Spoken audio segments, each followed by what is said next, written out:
সেই রাতে মন্দিরের দরজা বন্ধ ছিল, তবুও ভেতর থেকে ঘণ্টা বাজছিল। আর পরদিন সকালে যে লোকটা সেটা শুনেছিল, সে আর আগের মতো মানুষ ছিল না। সৌমেন কলকাতার এক সাধারণ ছেলে, ইতিহাস নিয়ে পড়াশোনা করে আর পুরনো মন্দির, লোককথা এসব নিয়ে তার ভীষণ আগ্রহ।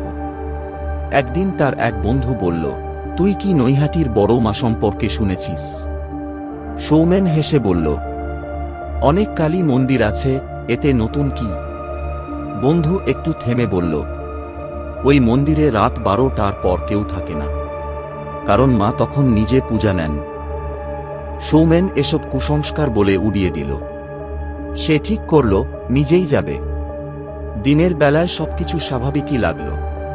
মন্দির, ভক্তদের ভিড়, ফুল, ধূপ, আরতি সবই সাধারণ। কিন্তু একটা জিনিস তার নজরে পড়ল। মন্দিরের পুরোহিত বারবার তাকে জিজ্ঞেস করছিল, রাতে থাকবেন না তো?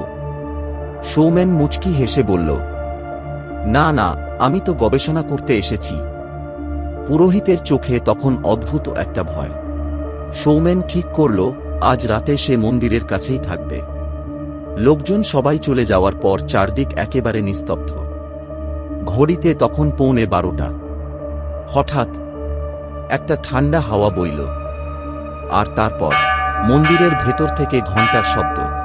সৌমেন দৌড়ে গেল। দেখল মন্দিরের দরজা শক্ত করে বন্ধ, তবুও ভেতর থেকে স্পষ্ট ঘণ্টা বাজছে।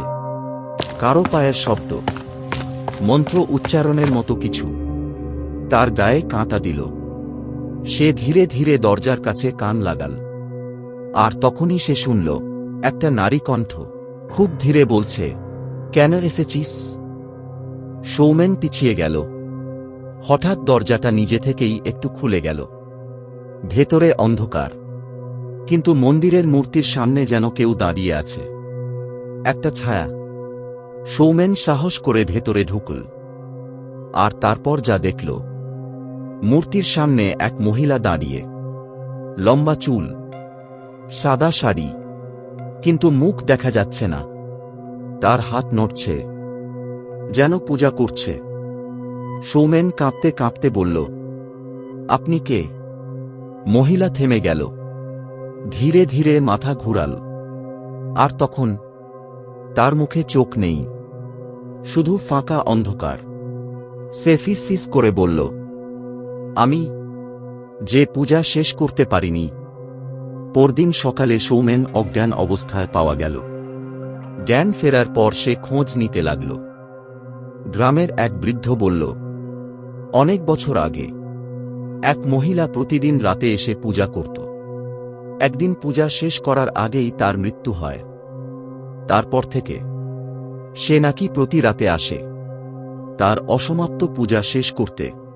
সৌমেন ভেবেছিল এটা শুধু একটা আত্মা, কিন্তু কয়েকদিন পর সে বুঝল ওটা শুধু আত্মা নয়, কারণ যেদিন সে ওই মহিলাকে দেখেছিল সেদিন থেকে সে রাতে ঘুমোতে পারছিল না।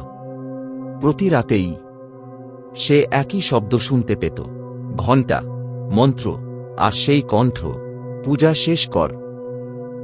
তার আচরণ বদলাতে লাগল। সে রাতে ঘুমাত না, মাটিতে বসে থাকত, আর নিজের অজান্তেই মন্ত্র জপ করতে শুরু করত। তার পরিবার ভয় পেয়ে গেল। একদিন রাত 12টার সময় সৌমেন হঠাৎ বাড়ি থেকে বেরিয়ে গেল, সোজা মন্দিরে।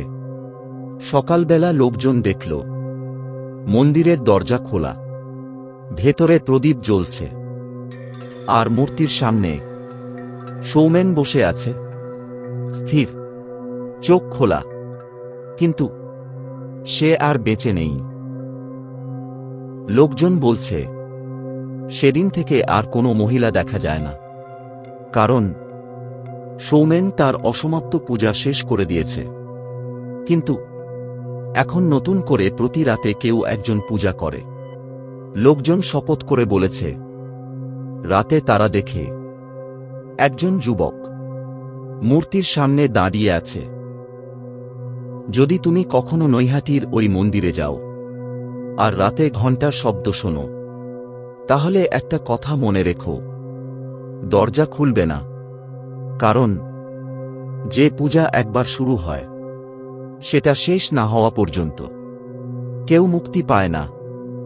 পরবর্তী নতুন কোনো গল্প বা রহস্যের জন্য সাথে থাকুন। ভিডিওটি ভালো লাগলে লাইক ও শেয়ার করতে ভুলবেন না, আর সাবস্ক্রাইব করে বেল আইকনটি চেপে রাখুন যাতে কোনো পর্ব মিস না হয়।